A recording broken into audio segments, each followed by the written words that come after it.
Have you ever been talking to someone about something that's been weighing on you, and then in the middle of the conversation, you just stop?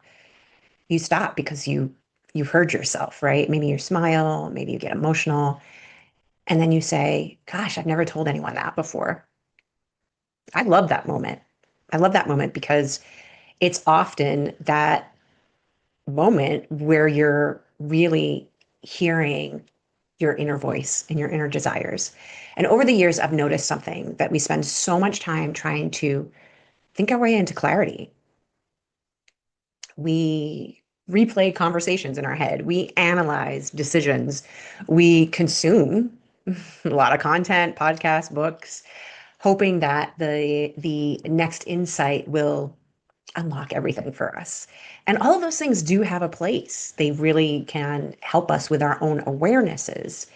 And change maybe starts at awareness, but it actually doesn't happen at that place. And some forms of clarity don't arrive through more thinking. They emerge through honest conversation. And that's why I've been drawn to writing and coaching and hosting retreats and workshops because there are spaces where honest conversation, where you're being honest with yourself and you're being honest with others, can unfold in the right environment.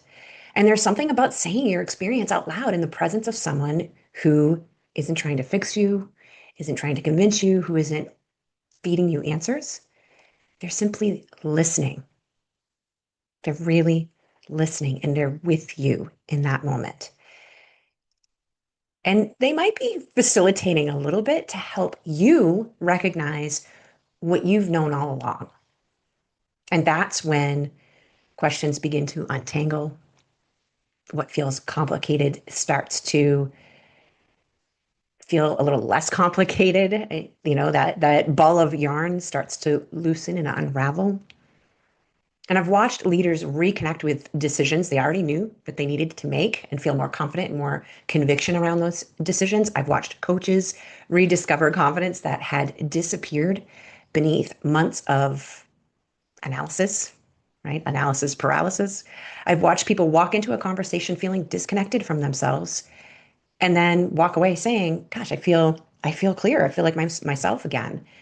And one client described it in this way, and I love how she put this. She said, "My heart and my head are back in coherence, and you can't put a price on that.